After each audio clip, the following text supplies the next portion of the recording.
ఈరోజు Adoni పట్టణంలోన sub collector గారికి వినతిపత్రం ఇవ్వడం జరిగింది.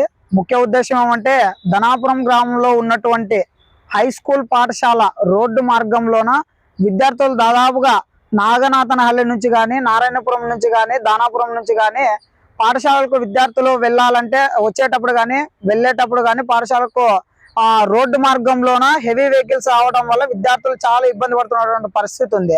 అక్కడ విద్యార్థుల దగ్గరికి మేము పాఠశాలకు వెళ్ళి కనుక్కోవడం జరిగింది. విద్యార్థులు చెప్పడం ఏమంటే, అన్న మాకి ఇక్కడ ఒక స్కూల్ ఆవరణకు సంబంధించి స్కూల్ ఎదురుగా భారీ గేట్లు అనేది ఏర్పాటు చేస్తే మాకు వెళ్ళడానికి రావడానికి కొద్దిగా వెహికల్స్ నిదానంగా వస్తాయన్న.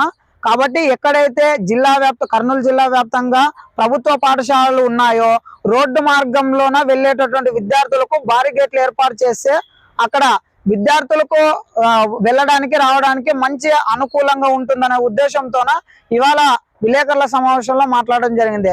ఎక్కడైతే పాఠశాలలు ఉన్నాయో అక్కడ బారిగేట్స్ ఖచ్చితంగా పెట్టాల్సినటువంటి అధికారులు ఈరోజు గతంలో అధికారులకు వినతి పత్రాలు ఇచ్చాం, కానీ ఇప్పటికి కూడా స్పందించలేదు. కాబట్టి ఇప్పటికైనా అధికారులు స్పందించి విద్యార్థులను దృష్టిలో ఉంచుకుని బారిగేట్స్ అనేది ప్రభుత్వ పాఠశాలల ఆవరణలోన రోడ్డు మార్గంలో ఏర్పాటు చేయాలని మా ప్రత్యేకంగా డిమాండ్ చేస్తా ఉన్నాం. నా పేరు ఉదయ్ కుమార్, DSF జిల్లా అధ్యక్షుడు.